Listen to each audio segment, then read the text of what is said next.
Class 11-এর বন্ধুরা, নিশ্চয়ই তোমরা খুব ভালো আছো।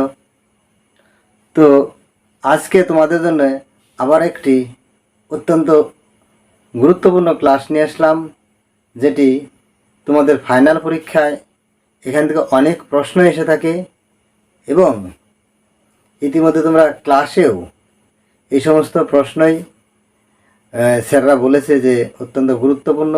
তো সেই সমস্ত প্রশ্ন নিয়েই আজকে তোমাদের সামনে এসেছি এবং এই প্রশ্নগুলি তোমাদের বিভিন্নভাবেই এসে থাকে।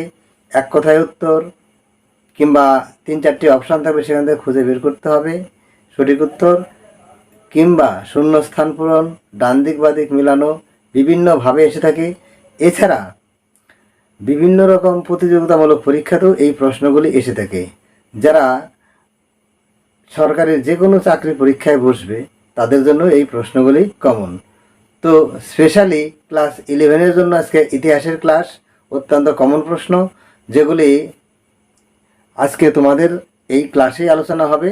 দেখে নাও আজকে তোমাদের জন্য কি কি প্রশ্নগুলি অপেক্ষা করছে। 1 নম্বরে আছে, অজন্তা গুহা কোন রাজ্যে অবস্থিত? অজন্তা গুহা মহারাষ্ট্রে অবস্থিত। এই অজন্তা গুহায় মোট 30টি গুহা আছে। এটাও প্রশ্ন দিতে পারে, অজন্তা গুহায় কতগুলি গুহা আছে? তাহলে উত্তর হবে 30টি। 2 নম্বরে আছে, কোন দেশের রাজারা নিজেদের স্বর্গের সন্তান বলতো বা স্বর্গের সন্তান মনে করত? এটা হবে, চীন দেশের রাজারা নিজেদের স্বর্গের সন্তান মনে করত। চীন দেশের রাজারা নিজেদের স্বর্গের সন্তান মনে করত। 3 নম্বর আছে, মানসব কথার অর্থ কি? মানসব কথার অর্থ হলো পদমর্যাদা বা র্যাঙ্ক। পদমর্যাদা বা র্যাঙ্ক। মুঘল সম্রাট আকবর এই পদের সৃষ্টি করেছিল। এটাও প্রশ্ন দিতে পারে যে এই মানসবদার পদটি কে স্রষ্টা? তখন উত্তর হবে মুঘল সম্রাট আকবর। 4 নম্বরে আছে, পাইবস কাকে বলে? পাইবস পাইবস হলো সুলতানের সামনে নতজানু হওয়া, এরকম নতজানু হওয়া প্রথাকে পাইবস বলা হয়। এরকম প্রশ্ন আসতে পারে যে এই পাইবস প্রথাটি কোন সুলতান প্রবর্তন করেছিলেন? তখন হবে গিয়াসউদ্দিন মোহাম্মদ বলবন এই পাইবস প্রথাটি দরবারে প্রচলন করেছিলেন। 5 নম্বর আছে, নিষ্ক কি?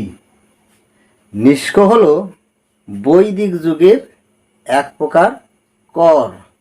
নিষ্ক হলো বৈদিক যুগের এক প্রকার কর বা মুদ্রা। বৈদিক যুগের এক প্রকার মুদ্রা। 6 নম্বরে, কোন যুগে অগ্রহার ব্যবস্থা চালু ছিল? অগ্রহার ব্যবস্থা চালু ছিল গুপ্ত যুগে। অগ্রহার ব্যবস্থা চালু ছিল গুপ্ত যুগে। গুপ্ত রাজারা মন্দিরের পুরোহিত বা ব্রাহ্মণদের প্রচুর জমি দান করতেন, যেগুলো নিষ্কর ছিল, এগুলোকে বলা হতো অগ্রহার। 7 নম্বর আছে, জোহর ব্রত কি? জোহর ব্রত কি? রাজপুত রমণীরা নিজেদের সম্মান রক্ষার জন্য আগুনের কুণ্ডে ঝাঁপ দিয়ে নিজেদের প্রাণ বিসর্জন দিতেন। এই প্রথাই ছিল জোহর ব্রত নামে পরিচিত। এই প্রথাই ছিল জোহর ব্রত নামে পরিচিত। খুবই কমন প্রশ্ন এগুলো। তারপরে 8 নম্বর আছে, রানী দুর্গাবতী কে ছিলেন? রানী দুর্গাবতী ছিলেন গন্ডোয়া রাজ্যের রানী। ইনি ছিলেন আকবরের সমসাময়িক। স্বামীর অবর্তমানে শিশুপুত্রকে সিংহাসনে বসিয়ে তিনি আকবরের বিরুদ্ধে বীরত্বের সঙ্গে লড়াই করেছিলেন। 9 নম্বর আছে হুমায়ুন নামা কার লেখা? হুমায়ুন নামা গ্রন্থটি বাবর কন্যা গুলবাদন বেগমের লেখা। বাবর কন্যা গুলবাদন বেগমের লেখা। 10 নম্বরে কাগজের আবিষ্কার কোথায় হয়েছিল? কাগজের আবিষ্কার হয়েছিল চীন দেশে। সর্বপ্রথম কাগজের আবিষ্কার হয় চীন দেশে। তো প্রত্যেকটি প্রশ্নই অত্যন্ত কমন প্রশ্ন তোমরা দেখতে পাচ্ছ। তো যাই হোক, যদি ভিডিওটি ভালো লাগে অবশ্যই তোমরা চ্যানেলটি শেয়ার সাবস্ক্রাইব অবশ্যই করবে, তাহলে পরবর্তী ভিডিওটি অবশ্যই তোমাদের কাছে সঙ্গে সঙ্গে পৌঁছে যাবে। দেখে নাও তারপরে কি আছে। 11 নম্বর আছে দূরবীন যন্ত্রটি কে আবিষ্কার করেন? দূরবীন যন্ত্র আবিষ্কার করেন গ্যালিলিও গ্যালিলি। গ্যালিলিও গ্যালিলি দূরবীন যন্ত্র আবিষ্কার করেন। 12 নম্বরে প্রথম খলিফার নাম কি? প্রথম খলিফার নাম কি? প্রথম খলিফা হলো আবু বকর। আবু বকর, খলিফা আবু বকর। এই খলিফাকে মুক্তিদাতা খলিফাও বলা হয়। কি বলা হয়?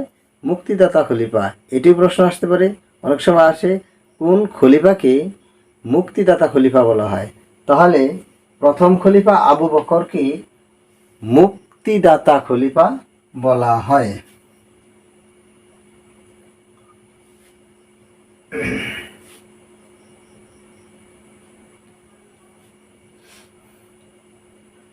তেরো নম্বরে বাজার দর নিয়ন্ত্রণ করেন কোন সুলতান? বাজার দর নিয়ন্ত্রণ করেন সুলতান আলাউদ্দিন খলজি। বাজার দর নিয়ন্ত্রণ করেন সুলতান আলাউদ্দিন খলজি। 14 নম্বরে পাগলা রাজা কাকে বলা হয়? পাগলা রাজা বলা হয় মোহাম্মদ বিন তুঘলককে। মোহাম্মদ বিন তুঘলককে পাগলা রাজা বলা হয়। 15 নম্বরে কৌশল মহাজনপদের রাজধানীর নাম কি? কৌশল মহাজনপদের রাজধানীর নাম হলো শ্রাবন্তী। শ্রাবন্তী। 16 নম্বরে অর্থশাস্ত্রে মোট কত প্রকার বিবাহের কথা বলা হয়েছে? অর্থশাস্ত্রে মোট 7 প্রকার বিবাহের কথা বলা হয়েছে। অর্থশাস্ত্রে মোট 7 প্রকার বিবাহের কথা বলা হয়েছে। 17 নম্বরে এলাহাবাদ প্রশস্তি কে রচনা করেন? এলাহাবাদ প্রশস্তি রচনা করেন হরি সেন। সমুদ্রগুপ্তের সভাকবি হরি সেন এলাহাবাদ প্রশস্তি রচনা করেন। 18 নম্বরে মৌর্য বংশের শ্রেষ্ঠ রাজার নাম কি? মৌর্য বংশের শ্রেষ্ঠ রাজা ছিলেন সম্রাট অশোক বা মহামতি অশোক। 19 নম্বরে ভারতের প্রাচীনতম বন্দরের নাম কি? ভারতের প্রাচীনতম বন্দরের নাম হলো লোথাল। এটি গুজরাট রাজ্যে অবস্থিত। গুজরাটের লোথাল। 20 নম্বর আছে পৃথিবীর বৃহত্তম পিরামিডের নাম কি?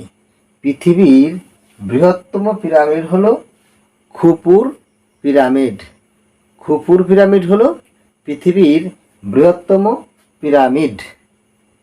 তো আজকে এই 20টি প্রশ্ন দিলাম, যেগুলি সামনে ফাইনালের জন্য তোমাদের অত্যন্ত কমন প্রশ্ন।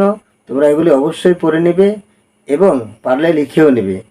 তো আর আবারও বলছি, যদি ভিডিওটি ভালো লাগে অবশ্যই চ্যানেলটি সাবস্ক্রাইব করবে, শেয়ার ও লাইক করবে, তাহলে পরবর্তী ভিডিও অবশ্যই সঙ্গে সঙ্গে তোমাদের কাছে পৌঁছে যাবে। তো আজকে এই পর্যন্তই থাক। দেখা হবে সামনে আবার ভিডিওতে। বাই।